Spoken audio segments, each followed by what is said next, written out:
All right. What's up? What's up? We back again with another mini segment. Listen to DP. Got my boy Devin, Will, Justin. Y'all been loving it, and we're going to keep bringing it to y'all. So, last time y'all saw us talking about the Cowboys, we were disappointed. Now we're even more. Well, I can't speak for the other brothers. I'm disappointed. And let me tell you why. Because I don't feel no better. I don't know if it was the only team, but McCarthy and the Cowboys won 12 games, 3 straight years, and they're like the only team to not make it to the NFC Championship or 1 or 3.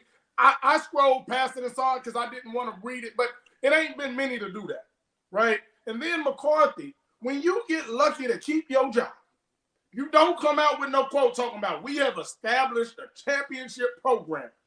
It's just not the real championship yet.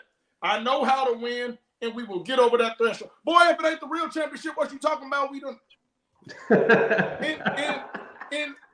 And last time you won, you had Mama, there goes that man Aaron Rodgers, and you really let a lot of those teams underachieve in Green Bay as well. Yep. So I'm gonna let y'all get to it, but I'm just gonna tell you, Mike, don't come on here giving us those Jalen Hurts, Dak Prescott after we just got smashed at home. We literally were down 43 minutes, I think, the whole year at home, full season, 53 to the Packers. Terrible. You came in and you laid an egg. You laid many of eggs, and your team was so unprepared it wasn't funny. That's all I got to say because y'all know I just became a Cowboys fan, so I ain't had the pain and suffering like y'all have. So I did a 2-week subscription, and if y'all remember at the beginning of the season, I jumped out. Then I came back because I thought I was getting Amazon Prime, and it ended up being Tubi. So Will, I know you got a lot to say. Take it over. I'm done with the. Hey, I'm about to jump back off the subscription. Stay on the bandwagon, man. Enjoy the pain. Enjoy the pain. Bro, I'm about to be done again. Man said it builds character. It builds character. Man. Oh my God. What you got, Will? Tell me about the Cowboys in this. Was it good? Was it bad? What you think? I went digging. Just shout out to Will Steele and those guys at A to Z Sports. I always believe in giving credit where it's due. I went digging because I was looking for a silver lining all afternoon. I was at work, listening to my podcast. Like, somebody got to have some good news for me. Ain't nobody got no damn good news for us. Hell no. This is terrible. Terrible. Here's what I found out. In our last 3 playoff games, never mind the crazy stat you just dropped. That one didn't even come to mind. The first quarter, 0 points. 3 playoff games, 0 points in the first. First half, 6 points. Bro, that is the definition of coming out unprepared consistently in the playoffs. And that is a coaching thing because we know we got talent. Hell, offense is really our strength right now. The defense is, to be honest, they more beat up on the teams that aren't as great and have very terrible quarterbacks and all this. And then you say somebody that's got a good coordinator and you get picked apart every single time. You know, but offensively, we've been leaning on them all season to just put up points, score fast, and then the defense, we can rely on the pass rush because we know we can't stop the run. We can just pin our ears back if you can just get us a lead. But come on, man. Like, 3 playoffs, 0 points in the first quarter. You ain't had a hot start in the playoffs yet. Super flat, like no emotion, it's like whatever good happens in them 12, and this is the last 3, them 12-win seasons, you satisfied, bro, with the 12 wins. That's what that shows me. You come into the playoffs and you happy with how the regular season went, and you don't come in with no fire. Fam, that's you haven't heard? That's our new standard, man. 12-5, and then get your ass out the playoffs. That's what we doing. Hey, we play for playoff berths, not Super Bowl championships. Especially like you said, with those first quarter points, those first half points in the last 3 playoff games. Who's been in your head? Zero.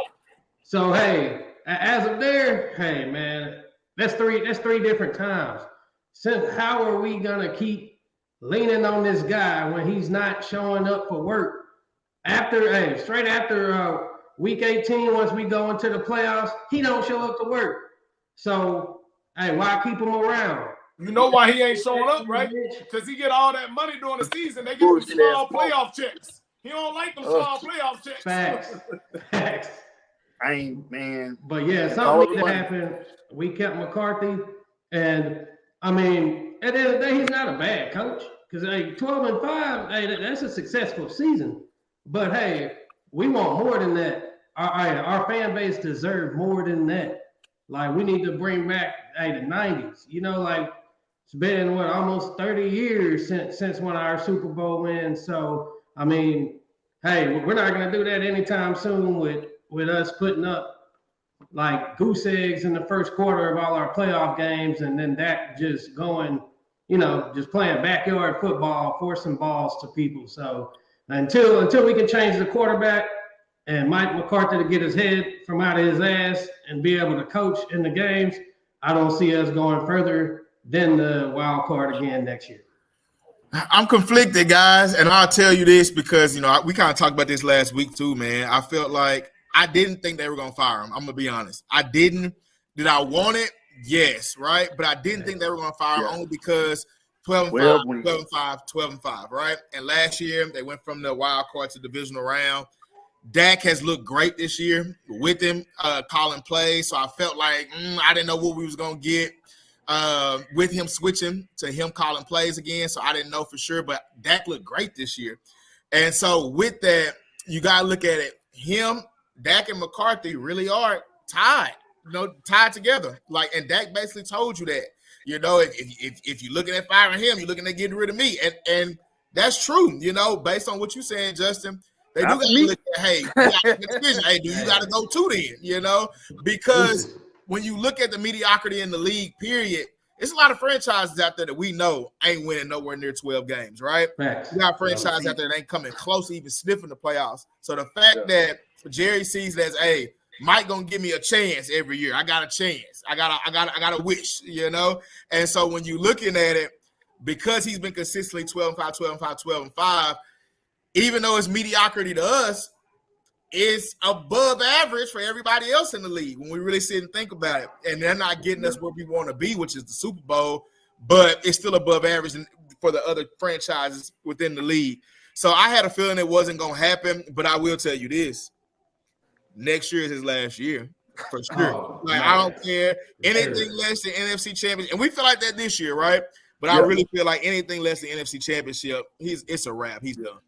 The thing about it is, I understand regular season in 12-5, it gives you a chance on paper, but not in real life. And the reason why I say that is, think about those Cleveland Cavalier teams when LeBron was there on the first stint. They kept having the best records in the NBA on the East, and we knew they weren't even going to the championship. The Pacers did it for a while. The Raptors did it for a while, right? So there's teams on paper when the Hawks got good that that are good for the regular season, but they don't have that postseason grit to them. Excuse me. So that's the thing. I know football and basketball are two different sports, but it still is the same concept of there are regular season good teams. And then there's teams that get into the playoffs that can sneak in and be a very, back in the day, a 8-8, a 7-9, the Giants, and win a Super Bowl. And you can have a 12-4 Cowboys, and you're like, they ain't winning it. Right? So that's the thing that bothers me so much is the Cowboys could be 17-0, right? But then do some of those things because it's just the playoff Don't do that. medal. Don't do that to us. Like, that's the thing. Until you get over that hump, you're still behind it. And sometimes the star player got to leave, the coach got to leave, right? There's times where the Celtics or this team or that team has, and it's just easier that pops in my head because their records is, but they let that coach go because it's like, no, you lead us to very good records every year. We just can't get to the conference finals. Well, do that, and that would be my next question, right? So moving forward, is it strictly coaching or do we need to look at personnel? Do we need to look at, yes, we got talent, but do we got dogs? Do we have dogs? Yeah, we need dogs, but then we also need, like leaders. Like, to me, that, like, he wasn't really out there, like on Sunday out there leading. He started messing up You know, threw a pick, they got behind. You know, he had his tail in between his legs, just walking quiet, you know, looking scared. Like, we can't have it. Like, hey, man, hey, none of the greats did that when Brady and them was down 28-3 against the Falcons. Hey, did he put his tail between his legs? Nah, he picked his nuts up, went out there and balled out, and then they came up with the win. So, hey, that against who though? from Brady. Real quick, against who though? His new team. Dan Quinn. Nobody else allowed you to come back 23. That same bullshit defense. And that's what I'm talking about. Like your reputation precedes you. When you a 12-win, no playoff winning guy, Dan Quinn doing that, and that's why I say like that's a good example. But I feel like Dan's got to be out the door then. Everybody, can we agree? Somebody, we can't lose like that. Nobody go. Yeah. We not running it back, and I think we just broke down that we don't think Dak ain't going nowhere. And we just confirmed Mike ain't going. He got too much money. Dan, is that the odd man out? Whether he gets a coaching job or not somewhere else? I think he will end up being the odd man out, honestly. And it's crazy because we know how bad the defenses were before he got there. Like, we know how trash Dallas defenses were. Yeah. But it's like, has he taken that defense as far as he can take us? And if so, again, here's the next statement. Where do we go from here? Where do you go defensive wise? Because look, if McCarthy's only going to be here for one more year and they do get rid of, let's say they do get rid of Quinn, right? So then who you going to bring in that could possibly be tied to Quinn? I mean, not tied to Quinn, but tied to McCarthy for just 1 year. You may hire a guy for 1 year. You want them to take this gig, and they may only be there for a year because if McCarthy gets fired, that guy's gone too. So that guy's taking a chance, whoever decides to take that gig. Yeah, then you got to think about it. Who's willing to uproot their whole life and family, you know, just to go for 1 year? Yeah. Facts. Man, we can probably go on for another 3 days about this topic. I'm going to wrap it up right here and just let y'all know that I'm disappointed. And then just because there's windows. And a lot of these guys are about to start getting paid. Dak's up in the air. CD got to get paid. Micah got to get paid. Bland is going to be on year 3. If he play again, he going to be ready. And that's why I'm saying when there's a guy that keeps hitting it, you want to come in with something fresh before everybody leaves, because when you get rid of McCarthy next year, there might be 3 superstars leaving with him. And then it's like, okay, now you bring in a new coach, but that new coach going to have whoever's still there, and now we're back to ground zero. I think really quick, what we got to do, we got to get active like we did. We put our toe in the water with Stephon Gilmore and Brandon Cooks last year. We have to be active in the trade market. We have to be active in free agency. Our history in those two is to sit and watch. And that's our problem, is bargain basement shopping at the end of free agency and getting who we can get for a 6th round pick. When other people, Roquan Smith was right there. You had your war daddy right in front of you. And giving Amari Cooper away for a 5th round pick. Bro, that was idiotic. What they get for Roquan, a 2nd? I believe so. But it was a 2nd. What, Schoonmaker? We don't got Roquan Smith because of Schoonmaker?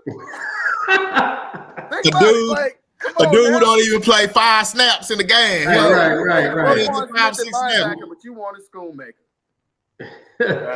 Man, bro. Like, we got to all get pissed all at the same time. And again, that's that Jerry Jones decision, man. Yeah, man. But like I said, we're going to wrap this one up, man. Y'all let us know how y'all feel about that. If you haven't, like, subscribe, share with everybody. You already know. We out. Yeah.